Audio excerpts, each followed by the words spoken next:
Okay, let's dive right into this. If you've ever walked into a classroom, a massive lecture hall, or even just a totally chaotic cafeteria, you've definitely noticed the social dynamics at play. You've got the loud kids, the class clowns, the athletes, but then there are those students who fly completely under the radar. So in today's explainer, we are going to break down the social barriers surrounding the quiet kids in class. We're opening up the empathy playbook to understand the vastly different personalities hiding behind a quiet exterior. And most importantly, we're going to look at exactly how you can build better social connections and foster a truly inclusive school environment. So, I want you to ask yourself a question right now. Are you missing out on the best friendships? It's human nature to gravitate toward the people who are the most vocal or, the most visibly outgoing. But what if you're completely overlooking some incredibly loyal, hilarious, and brilliant potential friends simply because they aren't the loudest ones in the room? The truth is, the whole quiet kid label, it's absolutely not a one-size-fits-all category. Some of them have specific anxieties, some just prefer a small circle, and others, well, they're just operating on a totally different frequency. Part 1, Beyond the Stereotype. You know how it is, our imaginations can run completely wild, and these misconceptions create this totally unnecessary wall of awkwardness. So let's deconstruct the very first archetype. This is the one that unfortunately gives the quiet kid label a scary connotation. It's the stereotype of the kid you might jokingly think is a supervillain plotting world domination. They sit in the back, intensely drawing skulls or detailed battle scenes. And when the teacher calls on them, they don't blink. They just deliver this deadpan, robotic, perfectly correct answer. It makes people nervous. But honestly, scratch that. Look at the reality. Almost always, this is just a super artistic, deeply misunderstood student who really just needs a friend. So, how do we actually break the ice here? We've got 3 easy steps. Step 1, do not assume the worst. Step 2, attempt friendship. And step 3, offer a metaphorical hug. Now, to be clear, I literally mean metaphorical. Please don't just run up and randomly embrace them. That would probably be a disaster. Just give them a hug through kindness. Say hello, compliment their artwork, or just smile at them. Showing that basic, everyday empathy is absolutely the best way to break down that scary stereotype. Part 2, the misunderstood and the cool. Okay, so not every quiet student is sitting there wrapped in some dark mystery. Some students keep to themselves completely by choice, and honestly, they are some of the absolute best people to have in your corner. I like to say they're like some kind of comedy sniper. One shot and everybody is on the floor. Picture this. You're stressing out of your mind over a massive test. The room is dead silent. And this student leans over and casually whispers, "Well, at least we can all feel together." It's hilarious, it completely breaks the tension, and it's brilliant. They don't talk much, but when they do, pure gold. The thing is, these kids aren't even fully quiet in the shy sense. They are just actively dodging the spotlight.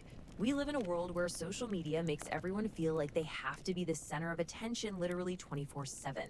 But this student, they couldn't care less. They are perfectly content riding solo or just hanging out with a really small, tight-knit group of friends. So including them is super easy. Just say hi. Saying hello to the cool, quiet kid could very easily score you a fantastic, completely low-drama new friend. Part 3, Shy, Loud, or Anime. All right, this is where we get into the classmates whose silence comes from very specific niche interests or sometimes real social anxieties. Let's start with a classic, the mysterious anime protagonist. Their whole vibe just screams, "Don't talk to me. I am way too deep for this math class." They're staring out the window like they're waiting for their tragic backstory to kick in. But the reality? They are not carrying the weight of the universe. They are literally just exhausted from staying up until 4 a.m. playing video games. Now, this student might take their interests super seriously. Like, they might save up their entire fast food paycheck to buy a literal katana, or they might randomly drop Japanese slang, like calling someone a baka straight out of an anime, totally expecting no one to stare. Sure, it's a bit eccentric, but it's completely harmless. They are just living out their favorite Netflix shows. Recognizing that they're just super passionate about their hobbies is a huge step toward making the classroom a more accepting place. And then we have the foundation of the quiet kid trope, the OG shy kid.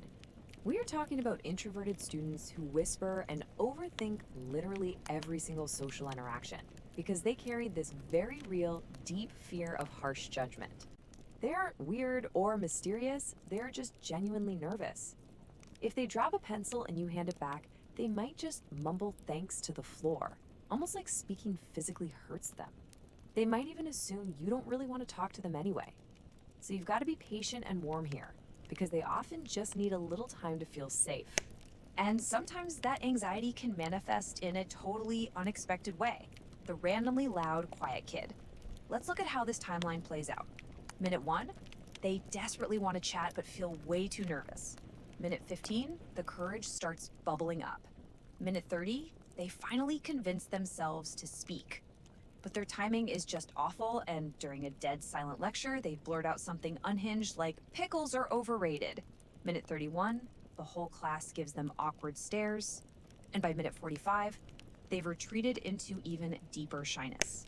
It's a vicious cycle. They're just trying to make a joke, but the anxiety causes a misfire. When we understand this, we can react with a bit of grace instead of weird looks. Part 4, the secret genius. Now here we encounter a completely different reason for classroom silence. These students are quiet simply because they are operating on a totally different intellectual plane than the rest of us. I mean, these guys are legit walking LinkedIn profiles. While the rest of the class is sweating over basic long division, this kid is in the corner, quietly sipping chocolate milk, just profoundly bored. And when they finally do speak up, it's usually just to casually correct the teacher's math on the board. We're talking about kids who casually solve equations that look like they belong at NASA.